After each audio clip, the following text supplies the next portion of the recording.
akan membawakan podcast untuk memenuhi tugas mata kuliah hukum acara ketatanegaraan. Bersama saya di sini Amanda Priscilaniti, saya Catherine Alicia Ate, saya Anjeli Mariana Martandua, saya Berhasil Mungkin, saya Fadli Fauzan Marmulu. dan selamat menikmati video kami. Dengan demikian Mahkamah berpendapat calon terpilih yang mengundurkan diri karena hendak mencalonkan diri dalam pemilihan umum kepala daerah, wakil kepala daerah adalah hal yang melanggar hak konstitusional pemilih sebagai pemegang kedaulatan rakyat. Dengan pertimbangan tersebut, dalam salah satu amar putusannya, Mahkamah menyatakan pasal 426 ayat 1 huruf B Undang-Undang Pemilu tidak mempunyai kekuatan hukum mengikat secara bersyarat.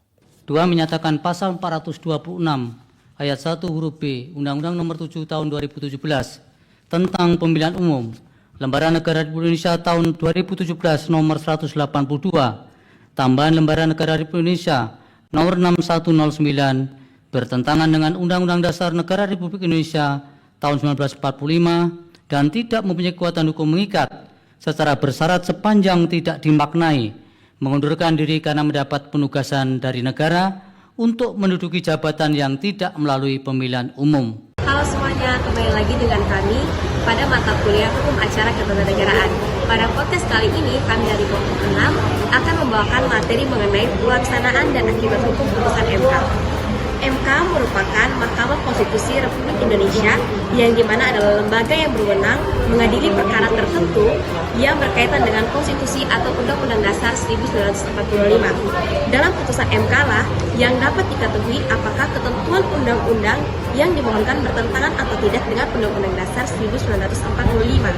Hal ini dengan sendirinya berimplikasi bahwa putusan MK memuat bagaimana suatu ketentuan dalam UUD 1945 ditafsirkan terkait dengan ketentuan undang-undang yang dimohonkan tersebut. Putusan MK bersifat final dan mengikat. Secara umum artinya final yakni tidak dapat diajukan banding kasasi atau peninjauan kembali, dan juga mengikat artinya harus dipatuhi oleh semua pihak termasuk lembaga negara, pejabat pemerintah, dan warga negara. Dari itu, pada podcast kali ini, kita akan menjawab bagaimana kekuatan mengikat putusan MK, apa itu kekuatan eksekutorial, dan apa contoh pelaksanaan, dan bagaimana akibat hukum dari putusan MK. Selamat menyaksikan! Pertama-tama kita akan membahas kekuatan mengikat putusan Mahkamah Konstitusi. Putusan Mahkamah Konstitusi memiliki kedudukan yang sangat penting dalam sistem ketatanegaraan negara Indonesia.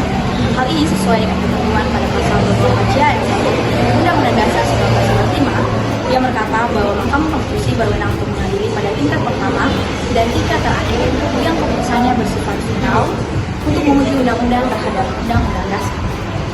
Kekuatan mengikat putusan Mahkamah Konstitusi terbagi menjadi dua. Yang pertama yaitu kekuatan mengikat secara formal.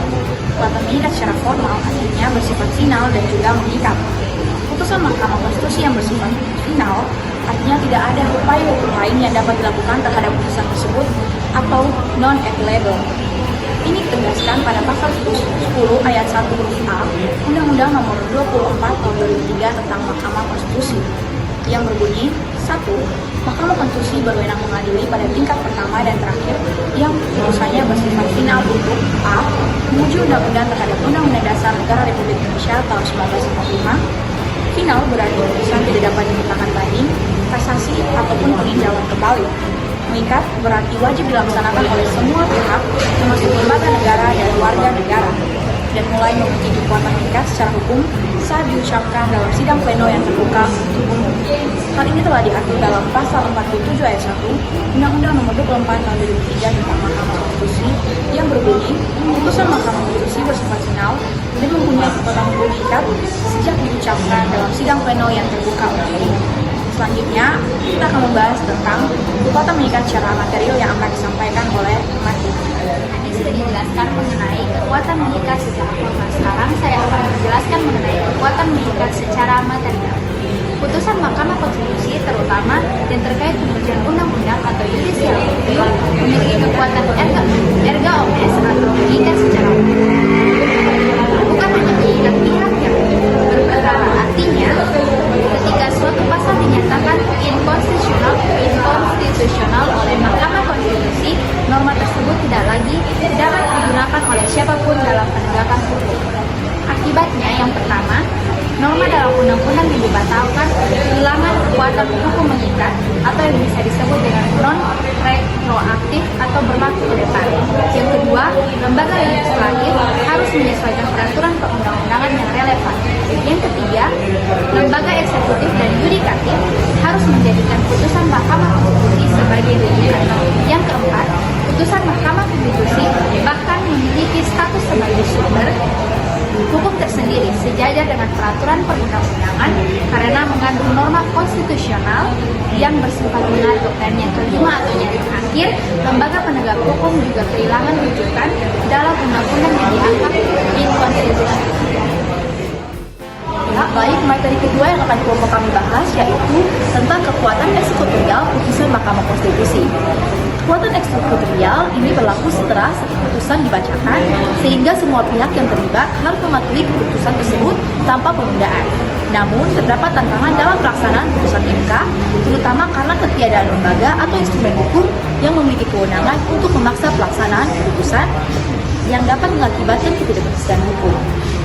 Ketidakpatuhan terhadap putusan MK dapat mencederai prinsip-prinsip keadilan dan merugikan masyarakat, sehingga diperlukan upaya untuk memperkuat mekanisme eksekusi, meningkatkan efektivitas pelaksanaan putusan. Penting untuk mempertimbangkan pembentukan lembaga eksekutorial yang berwenang melaksanakan keputusan MK, serta pengaturan regulasi yang lebih jelas terkait tindakan lebih lanjut dari putusan tersebut. Putusan Mahkamah Konstitusi tidak memiliki kekuatan eksekutorial dalam arti teknis seperti dalam perkara perdata yang melibatkan tindakan fisik atau eksekusi terhadap suatu objek. Namun, putusan MK wajib dilaksanakan secara otomatis oleh semua pihak yang terkait termasuk pemerintah, DPR, dan lembaga penegak hukum. Kekuatan eksekutorial MK dapat dipahami dalam arti yang pertama, putusan tidak memerlukan pelaksanaan lebih lanjut dari lembaga lain untuk menjadi efektif. Yang kedua adalah norma hukum yang dibatalkan tidak dapat lagi digunakan sebagai dasar hukum, bahkan tanpa perlu dicabut terlebih dahulu oleh pembentuk undang-undang. Dan yang ketiga adalah lembaga negara, termasuk KPU, MA, DPR, wajib menyesuaikan aturan turunannya terhadap putusan MK. Walaupun begitu, tidak ada sanksi khusus bagi lembaga yang tidak melaksanakan putusan MK. Dan ini yang menjadi kelemahan dalam akses pelaksanaan. Dalam beberapa kasus, ketidakpatuhan atau keterlambatan pelaksanaan bisa terjadi karena perbedaan tafsir atau faktor politik. Ketiga, pelaksanaan dan akibat hukum putusan MK tahun 2004. Salah satu putusan MK yang berdampak signifikan pada tahun 2004 adalah putusan nomor 90/PUU nomor 21 tahun 2023 mengenai syarat usia calon presiden dan wakil presiden. Isi putusan tersebut berbunyi, MK menyatakan bahwa pasal yang mensyaratkan usia minimal 40 tahun bagi calon presiden dan wakil presiden dianggap tidak sepenuhnya konstitusional. MK memberikan pengecualian, yaitu bagi seorang yang sedang atau pernah menjabat sebagai kepala daerah hasil pemilihan umum meskipun belum berusia 40 tahun, pelaksanaannya antara lain. Yang pertama, putusan ini langsung diimplementasikan oleh KPU dalam tahapan pencalonan Pilpres tahun 2004. Yang kedua, putusan ini memungkinkan Gibran Rakabuming Raka yang saat itu menjabat sebagai wali kota Surakarta dan berusia di bawah 40 tahun untuk maju sebagai calon wakil presiden.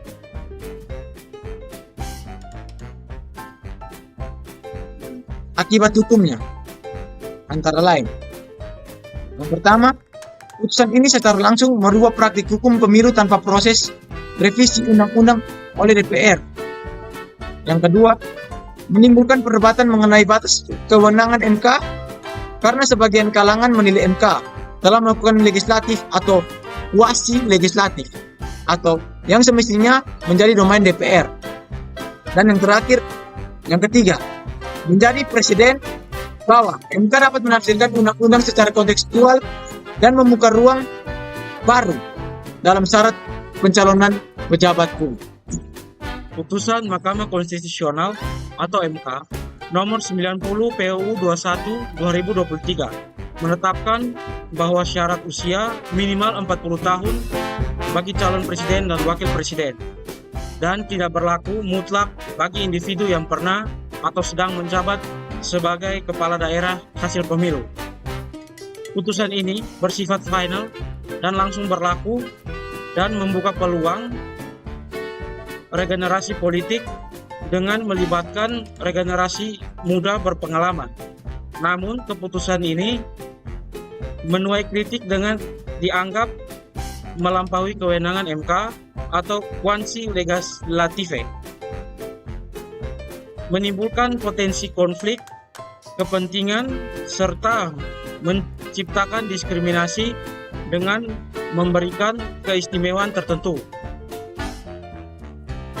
Meskipun mendorong inklusivitas, putusan ini memicu perdebatan terkait keadilan dan batasan kewenangan MK dalam sistem hukum di Indonesia. Dari penjelasan yang telah diberikan oleh teman-teman, maka dapat disimpulkan bahwa Mahkamah Konstitusi memiliki peran yang sangat vital dalam menjaga tegaknya konstitusi dan memastikan keberlangsungan sistem hukum yang adil dan konstitusional di Indonesia. Kekuatan mengikat putusan MK terbagi menjadi dua aspek, yaitu kekuatan formal dan kekuatan material. Kekuatan formal menyatakan bahwa putusan MK bersifat final dan mengikat, artinya tidak tersedia upaya hukum lanjutan seperti banding, kasasi, atau peninjauan kembali. Ketentuan ini memberikan jaminan kepastian hukum serta mencegah munculnya polemik berkepanjangan dalam penyelesaian sengketa konstitusional. Di sisi lain, kekuatan material dari putusan MK mengandung arti bahwa setiap norma hukum yang dibatalkan karena bertentangan dengan konstitusi tidak lagi berlaku dan tidak dapat dijadikan dasar hukum oleh siapapun, baik oleh masyarakat, lembaga negara, maupun aparat penegak hukum. Namun, di balik kekuatan hukum tersebut masih terdapat kelemahan yang signifikan dalam aspek pelaksanaan putusan. Mahkamah Konstitusi belum memiliki instrumen eksekutorial yang dapat memaksa pihak-pihak terkait untuk melaksanakan putusannya secara langsung dan menyeluruh. Hal ini menjadi celah bagi lembaga-lembaga negara yang mengabaikan atau menunda pelaksanaan putusan dengan berbagai alasan, termasuk alasan politis dan perbedaan penafsiran hukum. Kondisi ini menciptakan ketimpangan antara kekuatan normatif putusan MK dan realitas implementasinya di lapangan. Sekian video podcast kami, semoga bermanfaat. Terima kasih.